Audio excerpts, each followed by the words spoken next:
എന്നുവെച്ചാൽ പണം ലഭിക്കണത് എല്ലാവർക്കും ഒരു ഇഷ്ടമുള്ള കാര്യമാണ്. അല്ല, ഗിഫ്റ്റ് കിട്ടിയാൽ മാത്രമേ ഫലിക്കുള്ളൂ. അത് തൂക്കിയിടുന്നത് വളരെ ദോഷമാണ്. കറക്റ്റ്. നിങ്ങൾ ഫെങ്ഷേ എന്ന് കേട്ടിട്ടുണ്ടോ? സത്യം പറഞ്ഞാൽ ഞാൻ ഫെങ്ഷേ എന്ന് കേൾക്കുന്നത് കല്യാണം കഴിഞ്ഞ് വന്നേ പിന്നെ കിച്ചേട്ടനെ പരിചയപ്പെട്ടേ പിന്നെയാണ് ഞാൻ ഫെങ്ഷേ എന്നുള്ള ഒരു വേർഡ് തന്നെ കേൾക്കണത്. പണ്ടൊക്കെ ജോത്സ്യം അതുപോലെ വാസ്തു എന്നൊക്കെ കേട്ടിട്ടുണ്ട്, പക്ഷെ ഈ ഫെങ്ഷേ എന്നുള്ളത് കേട്ടിട്ടില്ല. ഈ ഞാൻ കിച്ചേട്ടൻ എന്ന് പറയുന്നത് വിഷ്ണുവേട്ടൻ്റെ ചൈൽഡ്ഹുഡ് ഫ്രണ്ട് ആയതുകൊണ്ട് മാത്രമാണ് കേട്ടോ. ശരിക്കും ഇത് ഫെങ്ഷേ മാസ്റ്റർ കൃഷ്ണകുമാറാണ് നമ്മുടെ മുന്നിലിരിക്കുന്നത്. അപ്പൊ കിച്ചേട്ട ഇതിന്റെ ആ പ്രൊനൗൺസിയേഷനിൽ നിന്ന് തന്നെ നമുക്ക് തുടങ്ങാം. ഫെങ്ഷേ എന്നാണോ ശരിക്കും പറയണേ, അതോ ഫെങ് ഷൂയി എന്നാണോ പറയണേ? എന്താ വെച്ചാൽ എഴുതുമ്പോ ഫെങ് ഷൂയി എന്നാണ് കാണുന്നത്. ശരിക്കും എന്താണ് അതിന്റെ പ്രൊനൗൺസിയേഷൻ? എന്താ വെച്ചാൽ ബേസിക് ആയിട്ട് ഒന്നും അറിയില്ല, അപ്പൊ ഒന്നേന്ന് പറഞ്ഞിരുന്നോ? അപ്പൊ എന്താണ് പ്രൊനൗൺസിയേഷൻ? പ്രസീത പറയണല്ലേ, ശരിക്കും ഫെങ്ഷേ വാസ് റൈറ്റ് പ്രൊനൗൺസിയേഷൻ, കറക്റ്റ് ആണ് അത്. ആക്ച്വലി നമ്മളിത് എഴുതുമ്പോൾ FENGSHUI ഫെങ് ഷൂയി എന്ന് മലയാളത്തിൽ എഴുതുന്നുണ്ടെങ്കിൽ കൂടിയും പ്രൊനൗൺസ് ചെയ്യുന്നത് ശരിക്കും പറഞ്ഞ ഫെങ്ഷേ എന്ന് തന്നെയാണ്. പിന്നെ അത് നമുക്ക് ഫെങ് ഷൂയി എന്ന് പറയാം, ഫെങ്ഷേ എന്ന് പറയാം, ഫൂഷേ എന്ന് പറയുന്ന ആളുകളുണ്ട് ആക്ച്വലി. ഓക്കെ, പ്രൊനൗൺസിയേഷൻ എങ്ങനെയാണെങ്കിലും അതിന്റെ കാര്യം എന്താണെന്നുള്ളത് നമുക്ക് കാര്യം എനിക്ക് തന്നെ അറിയേണ്ടത്. ഇപ്പൊ നമ്മള് കല്യാണം കഴിഞ്ഞ വരെ നമ്മൾ അറിയണതാണ് ജോത്സ്യം, ജാതകം നോക്കല്, വീട് പണിയുമ്പോ വാസ്തു നോക്കല് ഒക്കെ കേട്ടിട്ടുണ്ട്.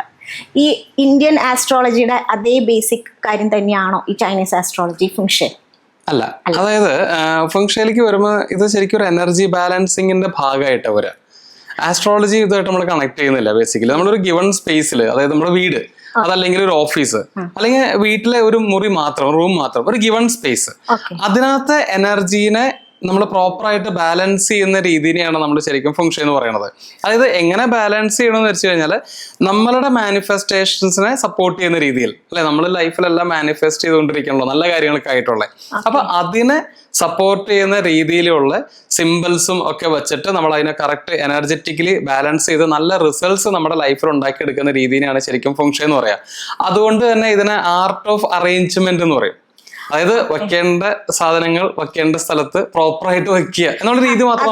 പ്ലാന്റ്സ് ഒക്കെ വെക്കുമ്പോ പോസിറ്റീവ് എനർജി തരുന്നത് പോലെയാണോ ഈ ഓരോ നമ്മള് പ്രൊഡക്റ്റുകൾ? ഇപ്പൊ ഫെങ്ഷേയുടെ തന്നെ പല പല പ്രൊഡക്ട്സ് ഞാൻ കിച്ചേട്ടൻ വഴി കണ്ടിട്ടുണ്ട്.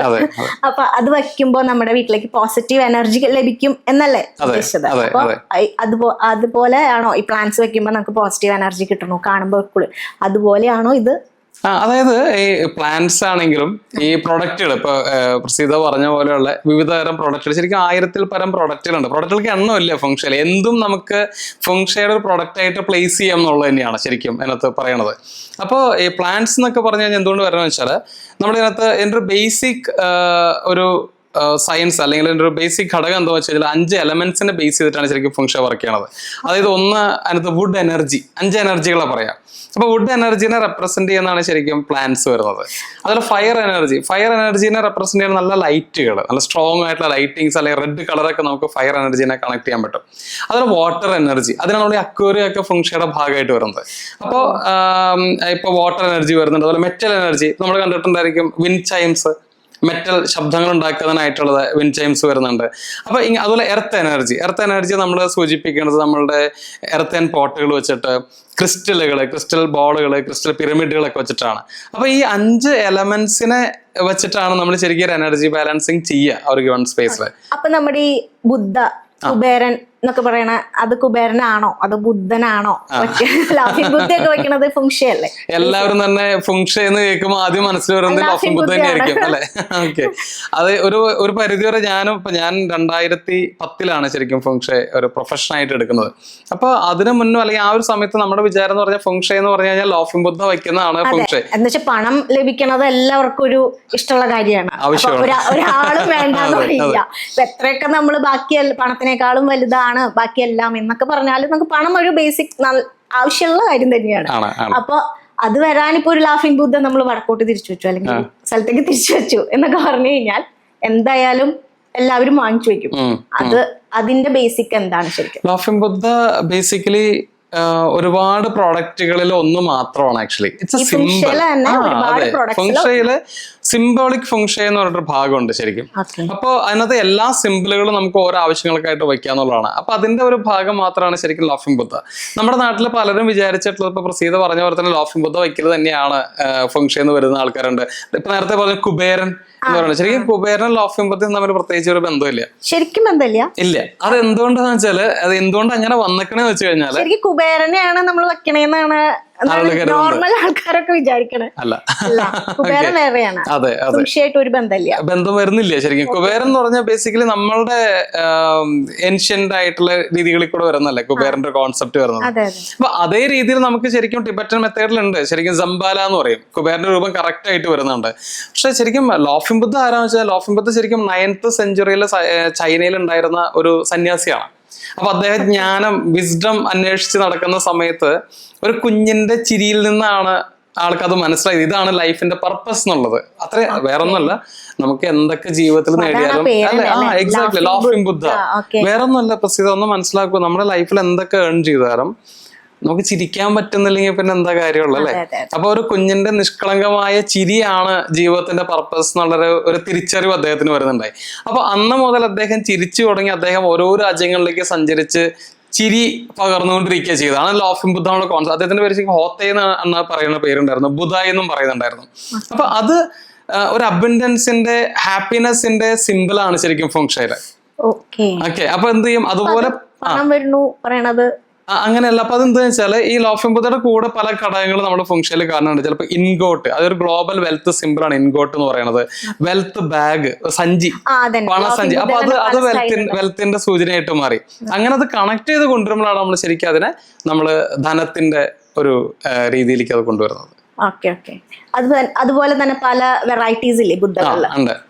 ബുദ്ധ ഇങ്ങനെ പിടിക്കണു, ബാഗ് പിടിക്കണു, അപ്പൊ ഇന്ന ഇത് വെച്ചാലാണ് കൂടുതൽ ബെനിഫിറ്റ് എന്ന് കേട്ടിട്ടുണ്ട്. അതായത് അത് ഈ പറഞ്ഞ പോലെ ഓരോ പർപ്പസിനാണ്. കുട്ടികളുടെ കൂടെ ഇരിക്കുന്ന ലോഫിംഗ് ബുദ്ധയുണ്ട്, അത് കുറെ കുട്ടികളുടെ കൂടെ ഇരിക്കുന്നത്. അതെന്താണെന്ന് വെച്ചാൽ നമ്മള് ഈ കൺസീവ് ആവാൻ ബുദ്ധിമുട്ടുള്ള കപ്പിൾസിന്, കുട്ടികളുണ്ടാവാത്തവർക്ക്, അവർക്ക് അതിന് വേണ്ടിയിട്ട് അത് എവിടെ വെക്കണം എന്നുള്ള വലിയൊരു ചോദ്യമാണ് ആക്ച്വലി. അതിന് പ്ലേസിങ്ങിന് പൊസിഷൻസ് ഉണ്ട്.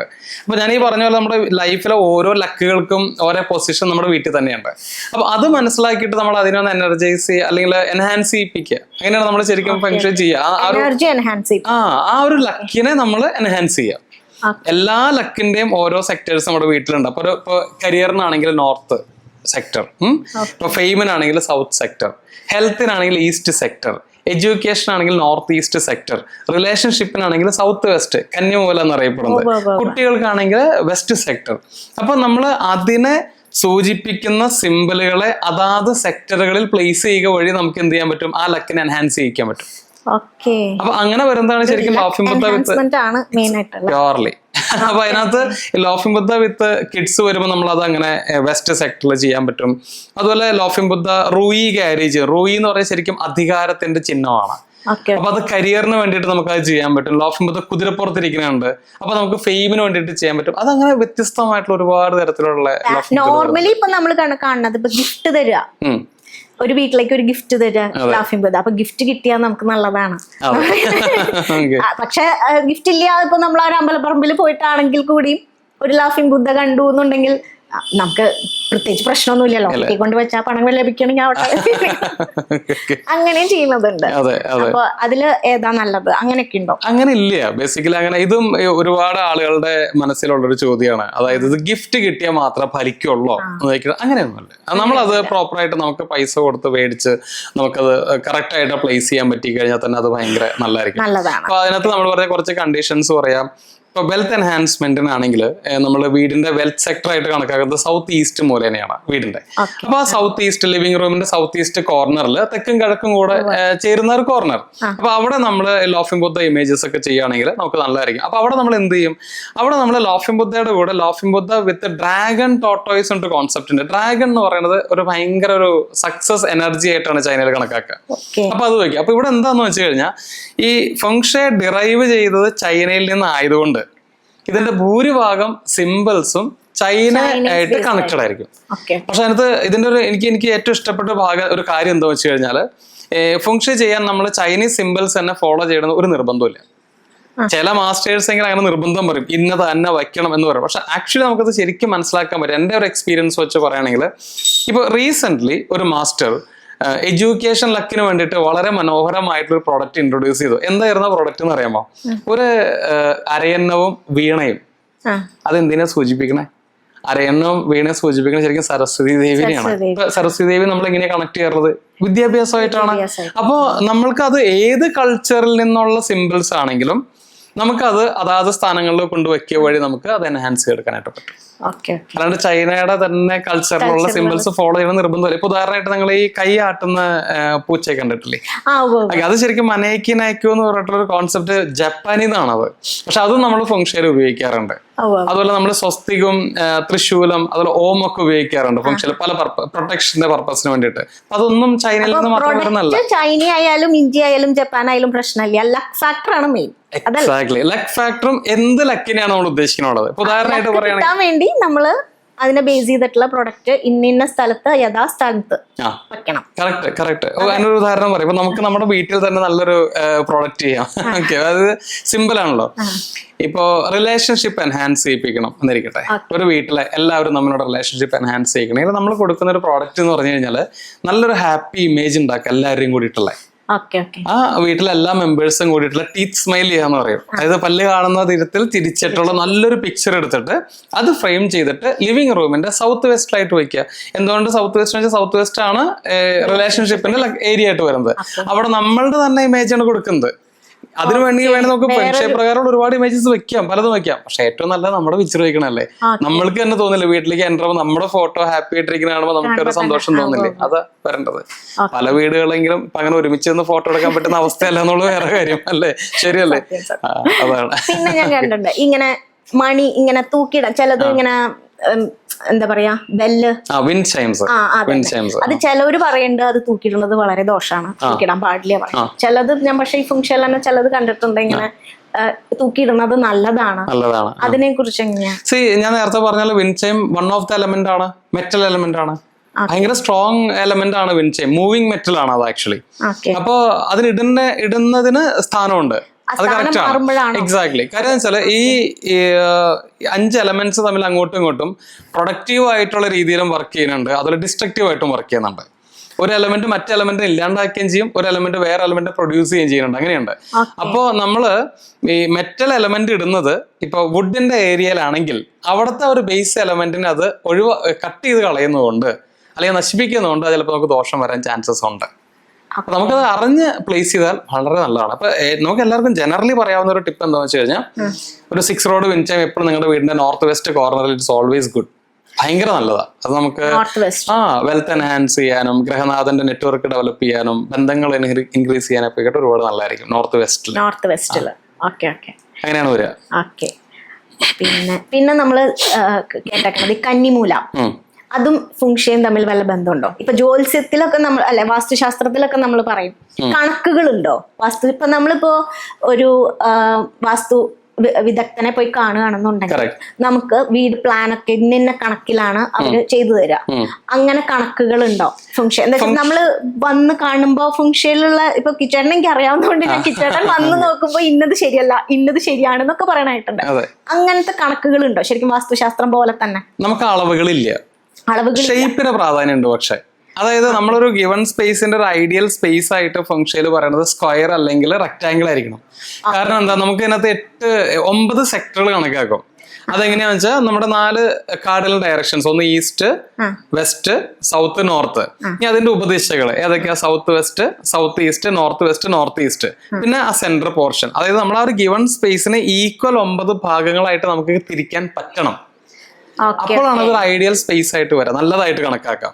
അതല്ലാത്ത പക്ഷം അതിനകത്ത് മിസ്സിംഗ് സെക്ടറുകൾ വരും. അപ്പൊ നമ്മൾ പറയുക ഒരു വീട് നിങ്ങൾ ചെയ്യുമ്പോൾ അല്ലെങ്കിൽ ഒരു ഓഫീസൊക്കെ ചെയ്യുമ്പോൾ പരമാവധി അത് സ്ക്വയർ അല്ലെങ്കിൽ റെക്ടാംഗിൾ ആയിട്ട് ചെയ്യാൻ ശ്രമിക്കാൻ പറയും. അതിന്റെ ഉള്ളിലത്തെ സ്പേസിനൊന്നും അളവുകൾ വരുന്നില്ല. അപ്പൊ അതിനൊക്കെ നമുക്ക് എങ്ങനെ വേണം ബാലൻസ് ചെയ്യാൻ പറ്റും. നമുക്ക് അതിന് പിക്ചേഴ്സ് വെച്ചും കളർ കോമ്പിനേഷൻസിലൂടെ ഇതിനകത്ത് ഭയങ്കര ഫ്ലെക്സിബിൾ ആ ശരിക്കും ഫംഗ്ഷൻ. നമുക്ക് ഇങ്ങനെ റിജിഡ് ആയിട്ടുള്ള ഇത് പൊളിച്ചു മാറ്റിക്കളയേണ്ട ആ പരിപാടി ഇല്ല ഫംഗ്ഷൻ. അല്ലെങ്കിൽ ഇത് എന്തുകൊണ്ട് ഇപ്പൊ ഇത്രയും പ്രചാരത്തിൽ വരുന്നത് വെച്ച് കഴിഞ്ഞാൽ ഫംഗ്ഷൻ ബേസിക്കലി വളരെ ഫ്ലെക്സിബിൾ ആണ്.